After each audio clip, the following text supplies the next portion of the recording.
Hello guys! Kumusta po kayo? This is our mini vlog for today and for tonight. Actually, sasabihin ko lang is about a Rewind movie.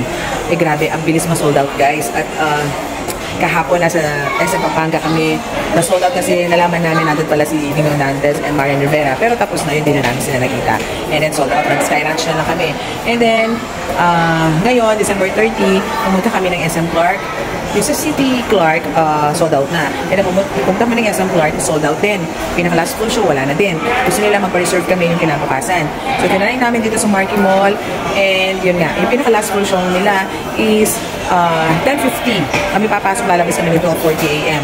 So sabi ng mga anak ko, okay mago. O yun, ginuna namin. So manonood kami yan.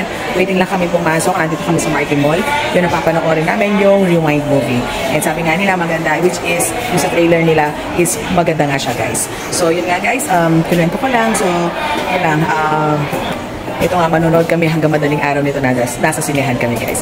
So yan guys, ito si Mami Aileen ng Aileen Ramos TV Vlog. Kami yung sa Team Rich Ramos and yung mga ABC Brothers. Yan, ingat po kayo lagi. Don't bless you everyone and keep you safe. Bye! Happy New Year everyone! God bless!